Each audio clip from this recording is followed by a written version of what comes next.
Hi guys, പരാശക്തി രാജേന്ദ്രൻ എന്ന് പറഞ്ഞൊരു തമിഴ് വിദ്യാർത്ഥിന്റെ കഥയിൽ നിന്ന് കുറച്ച് കാര്യങ്ങളൊക്കെ എടുത്തിട്ട് സുധാ കോങ്ങര, ശിവകാർത്തികേയനെയും ശ്രീലീലേനെയും രവിമോഹനെയും അഥർവേനെയൊക്കെ വെച്ചിട്ടെടുത്ത ഒരു പീരീഡ് ഡ്രാമയാണ് പരാശക്തി എന്ന് പറഞ്ഞ ഈ പടം.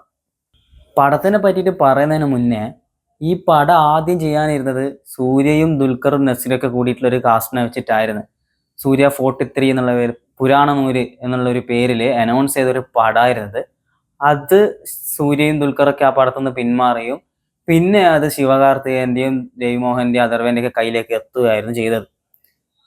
എന്തോ ഭാഗ്യം, സൂര്യക്കും ദുൽഖറിനും എന്തോ ഭാഗ്യമുണ്ട്, നന്നായി അവർ പിന്മാറിയത്, അത്രേ പറയാനുള്ളൂ. പടത്തിനെ പറ്റി പറയാനാണെങ്കിൽ ഫസ്റ്റ് ഹാഫിൽ പടം തുടങ്ങി ആദ്യത്തെ ഒരു 10 മിനിറ്റ് നല്ല എൻഗേജിങ് ആയിരുന്നു പടം. അതിനുശേഷം പടം പോയി. ഒടുക്കത്തെ വലിപ്പിക്കലും ഓരോ ക്യാരക്ടർ വരുന്നതിനെ പടം ലേഗായി കൊണ്ടിരിക്കുകയാണ്. ശിവകാർത്തികൻ വന്ന് അതിനുശേഷം ശിവകാർത്തികനുള്ളവരും കുഴപ്പമില്ല. അതിനുശേഷം ശ്രീലീല വന്ന് അയ്യോ തുടങ്ങി വെറുപ്പീര്. അതിനുശേഷം അഥർവ വന്ന് ഭയങ്കര വെറുപ്പീര് എന്ന് വെച്ചാൽ ഭയങ്കര വെറുപ്പ്. ഇവരുടെ പെർഫോമൻസ് കൊണ്ട് വെറുപ്പീര് എന്നല്ല ഞാൻ പറയുന്നത്, വലിപ്പിക്കുക, വടം ഭയങ്കരമായിട്ട് വലിപ്പിക്കുക, ഭയങ്കര ആർട്ടിഫിഷ്യാലിറ്റി ഫീൽ ചെയ്യിക്കുക. അങ്ങനെ രീതിയിലാണ് ഫസ്റ്റ് ഹാഫിൽ കുറേ ഭാഗങ്ങൾ പോയത്. പിന്നെ ഇന്റർവെല്ലോട് അടുക്കുമ്പോൾ ഒന്ന് വീണ്ടും ഹൈ ആവും. അപ്പം വിചാരിക്കും സെക്കൻഡ് ഹാഫ് കുറച്ച് അടിപൊളിയായിരിക്കും എന്ന് വിചാരിക്കും. അങ്ങനെ ഇന്റർവെൽ ആകുമ്പോൾ ഒന്ന് ഹൈ ആവും. ഫസ്റ്റ് ഹാഫിൽ എന്ന് വെച്ച് കഴിഞ്ഞാൽ അധിക സ്ഥലത്തും ശ്രീലീലേന്റെയും ശിവകാർത്തികേന്റെയും റൊമാൻസ് ആണ്. ഒരു വിപ്ലവം ബേസ് ചെയ്തിട്ട് പറയുന്നൊരു പടം, നല്ല ശക്തമായിട്ടുള്ള വിപ്ലവം പറയുന്നൊരു പടം, അതിലൊരു 40% ഇവരുടെ റൊമാൻസ് ആണ്. ഒന്നിനും കൊള്ളാത്ത റൊമാൻസ്, ഏടിയും കണക്ട് ആകാത്ത രീതിയിലുള്ള റൊമാൻസ്, അനാവശ്യമായിട്ടുള്ള ഡയലോഗ് കാര്യങ്ങള്, പാട്ടൊക്കെ അടിപൊളിയാണ്, പാട്ട് മോശമല്ല. പക്ഷെങ്കിൽ ആടെ പ്ലേസ് ചെയ്യാൻ പാടില്ലാത്ത സ്ഥലത്ത് കൊണ്ടുപോയി പ്ലേസ് ചെയ്തതിന്, പാട്ടേ ആവശ്യമില്ലാത്ത സ്ഥലത്ത് പാട്ട് കൊണ്ടുപോയിട്ടിന് എന്തൊക്കെയോ കാട്ടിക്കൂട്ടിന്. ഇവരുടെ റൊമാൻസിനും അൺസൈക്കബിൾ ആയിട്ടുള്ള ഒരു കാര്യം. പിന്നെന്ന് വെച്ചാൽ അഥർവ ഇതില് ശിവകാർത്തികന്റെ അനിയനായിട്ടാണ്. അതായിരുന്നു തോന്നുന്നു ദുൽഖർ ചെയ്യാനിരുന്ന റോള്, സൂര്യന്റെ അനിയനായിട്ട് ദുൽഖർ, അങ്ങനെയായിരുന്നു തോന്നുന്നു. അവരുടെ ഇടയിൽ ഒരു അണ്ണൻ തമ്പി ബോണ്ട് ഉണ്ട്, അതുപോലും നമുക്ക് കണക്ട് ആയിട്ടില്ല എന്നുള്ളതാണ്. എന്തൊക്കെയോ പറയുന്നുണ്ട്, അണ്ണ ഇതൊക്കെ വിളിച്ച് എന്തൊക്കെയോ പറയുന്നുണ്ട്, പക്ഷെ പടം നമുക്ക് അതില് അവരുടെ പടത്തില് അവരുടെ ആ ഒരു ബോണ്ടൊന്നും നമുക്ക് അങ്ങനെ കണക്ട് ആകുന്നില്ല. ഭയങ്കര നല്ല അടിപൊളി ക്യാരക്ടേഴ്സ് ആണ്, ആ ബോണ്ട് കാണിക്കാൻ പറ്റും, പക്ഷെ പടത്തിൽ അത് വന്നില്ല. പിന്നെ പറയാനുള്ളത് നമ്മളെ രവിമോഹൻ, നമ്മളെ പഴയ ജയൻ രവി. പുള്ളിയാണ് ഈ പടത്തിലെ കൊടൂര വില്ലൻ, മെയിൻ വില്ലൻ, അടിപൊളി വില്ലൻ വേഷം. പുള്ളിയുടെ റോള് പുള്ളി കിടിലം പോലെ ചെയ്തിരുന്നു. എന്ന് വെച്ചിട്ട് പീക്ക് ലെവൽ പെർഫോമൻസ് എന്നൊന്നല്ല, മൊത്തത്തിൽ എല്ലാവരെക്കാട്ടും നല്ല രീതിയിൽ പെർഫോം ചെയ്തത് രവിമോഹനാണ്. അത് അടിപൊളിയാണ്. പുള്ളി ഇത്രയും നായക നടനായിട്ട് ചെയ്യുന്നൊരു പുള്ളി പെട്ടെന്ന് ഒരു ദിവസം ഞാൻ ചെയ്യാം വില്ലെന്നും പറഞ്ഞിട്ട് വന്ന്, അതൊക്കെ അടിപൊളിയായിരുന്നു. പുള്ളിയുടെ വേറെ ഷെയ്ഡ് കാണാൻ പറ്റിയത് അടിപൊളിയായിരുന്നു. പിന്നെ പടത്തിൽ രവിമോഹൻ കഴിഞ്ഞു കഴിഞ്ഞാൽ നല്ല പെർഫോമൻസ് കാഴ്ചവെച്ചത് ശിവകാർത്തികനാണെന്നാണ് എനിക്ക് തോന്നിയത്. ഇത് സൂര്യ ചെയ്തിരുന്നെങ്കിൽ കുറച്ചും കൂടി ഇമ്പാക്റ്റ് നമുക്ക് കിട്ടുമായിരുന്നു തോന്നിയെങ്കിലും സൂര്യ ചെയ്യാതിരുന്നത് നല്ലതായി. കാരണം അത്രക്ക് വലിപ്പിച്ചിട്ട് പോകുന്ന, ഒരു സിനിമാറ്റിക് എലമെന്റ്സും ഇല്ലാണ്ട് വലിപ്പിച്ച് പോകുന്നൊരു പടാണ് ഇത്. അതുകൊണ്ട് തന്നെ പുള്ളി ഓൾറെഡി സൂര്യ കുറച്ച് താഴെയാണ് ഇപ്പോൾ ഉള്ളത്, ഇതും കൂടിയും ചെയ്ത് കഴിഞ്ഞാൽ അതിന്റെ കാര്യത്തിൽ ഒരു തീരുമാനമാവുകയാണ്. എന്ന് വെച്ചിട്ട് ശിവകാർത്തിക മോശമാണെന്നല്ല പറയുന്നത്, പുള്ളി ആയതുകൊണ്ട് ഓരോ സീനിലും നമുക്ക് കിട്ടേണ്ട ആ ഒരു കറക്റ്റ് ഇമ്പാക്റ്റ് ഉണ്ടല്ലോ, അത് നമുക്ക് കിട്ടിയില്ല എന്നുള്ളതാണ്. ആകെ നുള്ളിപ്പുറക്കിയ പോലെ ഒരു 5-6 ഹൈ മൊമെന്റ്സ് ആണ് ഉള്ളത്. ആ ഹൈ മൊമെന്റ്സിൽ ഹൈ ആവണം, അങ്ങനത്തെ ആ ഒരു സിറ്റുവേഷനിൽ നമുക്ക് ഹൈ ആവണം സത്യം പറഞ്ഞു കഴിഞ്ഞാൽ. പക്ഷെങ്കിൽ എന്തൊക്കെയോ കാരണം കൊണ്ട് ഹൈ ആവുന്നില്ല. അത് സൂര്യ ആയിരുന്നെങ്കിൽ കുറച്ചും കൂടി നമുക്ക് നല്ല രീതിയിൽ ഹൈ മൊമെന്റ് കിട്ടുമായിരുന്നു എനിക്ക് തോന്നി. പിന്നെ ഈ പടത്തിൽ എനിക്ക് പറയാനുള്ളത്, വേറെ ആരും തന്നെ നല്ലൊരു നിലവാരത്തിലുള്ള പെർഫോമൻസ് കാഴ്ചവെച്ചിട്ടില്ല. അഥർവ ആയാലും ശ്രീലീല ആയാലും ഏത് കാസ്റ്റ് ആണെങ്കിലും നല്ല രീതിയിലുള്ള പെർഫോമൻസ് ഒന്നും കാഴ്ചവെച്ചിട്ടില്ല. ശ്രീലീല എന്ന് വെച്ച് കഴിഞ്ഞാൽ ശിവകാർത്തികനുമായിട്ട് ഒരു കെമിസ്ട്രി ഇല്ല. എന്തല്ലോ പറയുന്നത്, പുള്ളി തെലുങ്കത്തി ആയിട്ടാണ്, അതുകൊണ്ട് തമിഴ് ആ രീതിയിൽ പറയുമ്പോൾ അത് ഓക്കെ, ആക്സെപ്റ്റബിൾ ആണ്. ഒരു തെലുങ്കത്തി, പടത്തിലെ ഒരു തെലുങ്കത്തിയാണ്, തെലുങ്കത്തി തമിഴ് പറയുമ്പോൾ ഓക്കെ, അങ്ങനെ ആയിരിക്കും, അത് നമുക്ക് വിട്ടേക്കാം. പക്ഷെങ്കിൽ ഇവർ തമ്മിലൊരു കെമിസ്ട്രി ഇല്ല. ഈ കെമിസ്ട്രി ഇല്ലാത്ത ആൾക്കാരെ ആണെങ്കിൽ പടത്തിലൊരു 40% റൊമാൻസ് കാഴ്ചവെക്കാൻ വിടുകയും ചെയ്യുന്നു. അയ്യോ, അതൊക്കെ കാരണം ഫസ്റ്റ് ഹാഫ് ഭയങ്കര വലിച്ചിട്ടാണ് പോയത്. പിന്നെ ഇന്റർവെൽ എത്തുമ്പോൾ ഞാൻ പറഞ്ഞ പോലെ ഒരു ഹൈ മൊമെന്റ് കിട്ടും. അതിനുശേഷം സെക്കൻഡ് ഹാഫ് നന്നാന്ന് വെച്ചിട്ട് സെക്കൻഡ് ഹാഫിലേക്ക് എത്തിക്കഴിഞ്ഞാൽ ഇതേ കിടക്കുന്ന ഫസ്റ്റ് ഹാഫ് പോലെ തന്നെ സെക്കൻഡ് ഹാഫ് ആടാടെ ചെറിയ നല്ലൊരു പോയിന്റ് വരും. അതിനുശേഷം പിന്നെയും വലിപ്പിക്കും. ഇത് തന്നെ പടത്തിൽ. പിന്നെ ആ പടത്തിൽ എന്ന് വെച്ച് കഴിഞ്ഞാൽ പടത്തിന്റെ ഒരു പോസിറ്റീവ് പറയാന്ന് വെച്ച് കഴിഞ്ഞാൽ ജി.വി. പ്രകാശിന്റെ മ്യൂസിക്കാണ്. പുള്ളിയുടെ മ്യൂസിക് വർക്ക് അറിയാലോ നമുക്ക്, എല്ലാ പടത്തിലും നല്ല മ്യൂസിക് കൊടുക്കുന്ന പുള്ളിയാണ്. ഈ പടത്തിലും പുള്ളി നല്ല വർക്ക് തന്നെയാണ് ചെയ്തിട്ടുള്ളത്. അതുകൊണ്ടാണ് പല സ്ഥലത്ത് ഇന്റർവെല്ലൊക്കെ നല്ല രീതിയിൽ തോന്നിയത്. ബട്ട് സ്റ്റിൽ എന്തൊക്കെയോ കാരണം കൊണ്ട് നമുക്ക് ആ പടത്തിന്റെ ആ ഒരു ഫുള്ളായിട്ടുള്ള ഒരു സാധനം നമുക്ക് പടത്തിൽ ഫീൽ ചെയ്തില്ല.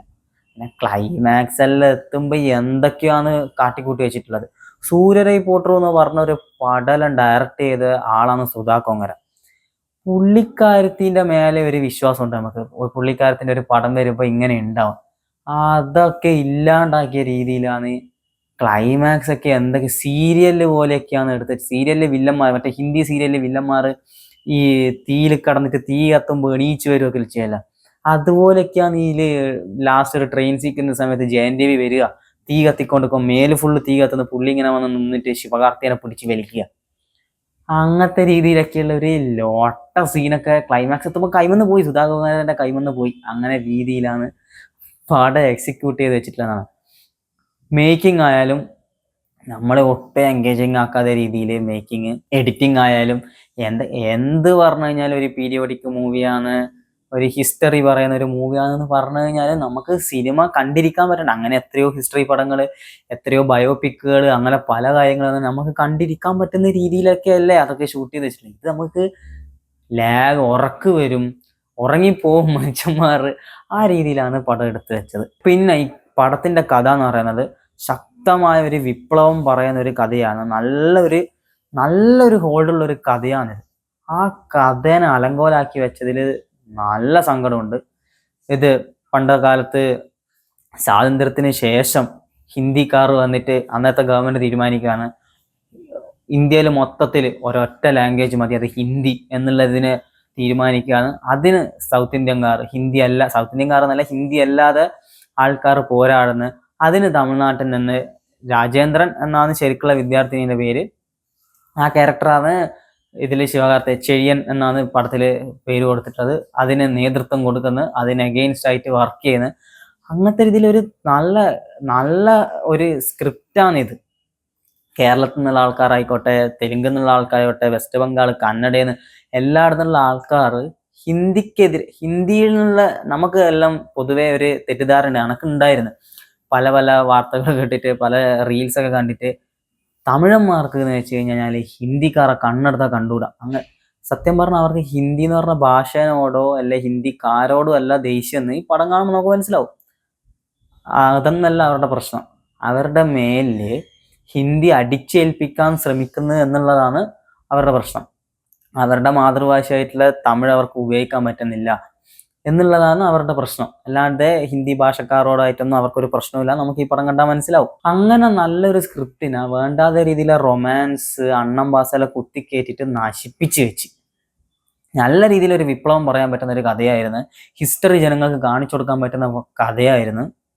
എന്തൊക്കെയോ ചെയ്തു വെച്ച്. പിന്നെ പറയാനുള്ളതെന്ന് വെച്ച് കഴിഞ്ഞാൽ ഓൾറെഡി ഔട്ടായ കാര്യമാണ്. ഗോകുലം ഗോപാലിന്റെ ഗോകുലം മൂവീസ് ഒക്കെ പോസ്റ്ററൊക്കെ പുറത്തിട്ട് നമ്മളെ ബേസിൽ ജോസഫ് ഇതിൽ നല്ലൊരു ക്യാരക്ടർ ചെയ്തിട്ടുണ്ട്. പിന്നെ നമ്മളെ റാണ ദഗ്ബാട്ടി ഇതിൽ നല്ലൊരു ക്യാരക്ടർ ചെയ്തിട്ടുണ്ട്. അവരൊക്കെ വരുന്ന ക്യാമിയോസ് എന്നെല്ലാം പറഞ്ഞാൽ സൂപ്പർ ക്യാമിയോസ് ആയിരുന്നു.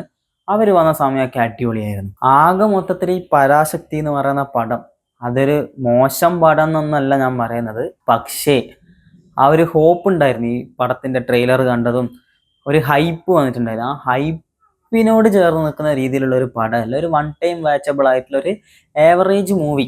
ശിവകാർത്തികേയൻ ഈ പടത്തിൽ കൊടുത്ത പെർഫോമൻസ് ഒക്കെ ഓക്കെ ആണ്. ബട്ട് സ്റ്റിൽ ആ കഥേന, അതിലെ ഇമോഷൻസിനെ, അതിലെ വിപ്ലവത്തിനെ നമ്മളെ ഉള്ളിലേക്ക് എത്തിക്കുന്ന രീതിയിലുള്ളൊരു നടൻ വേണമായിരുന്നു എന്ന് എനിക്ക് തോന്നി. അപ്പം പരാശക്തി എന്ന് പറഞ്ഞ ഈ പടത്തിനെ പറ്റി എനിക്ക് പറയാനുള്ളത് ഒരു മോശം പടം എന്നല്ല, എല്ലാവർക്കും തിയേറ്ററിൽ ഒരു പ്രാവശ്യം പോയിരുന്ന് കണ്ടുവരാൻ പറ്റിയ ഒരു പടം തന്നെയാണ്. പിന്നെ പ്രത്യേകമായിട്ട് പറയാനുള്ളത്, ഇത് ക്ലാഷ് റിലീസ് വെച്ചൊരു പടമാണ് ഇത്. നമ്മുടെ വിജയിന്റെ അവസാന പടമായിട്ടുള്ള ജനനായകന്റെ പടം. അതൊക്കെ ക്ലാഷിൽ വെച്ചിനെങ്കിൽ അന്നേരം എടുത്ത് ചാടിയിട്ടുണ്ടായിരുന്നു. എന്തോ ഭാഗ്യം, ഇവരുടെ ഭാഗ്യം കൊണ്ടും ജനനായകൻ ടീമിന്റെ ഭാഗ്യക്കേട് കൊണ്ടും പടത്തിന് കേസായി, റിലീസ് മാറ്റി വെച്ച്.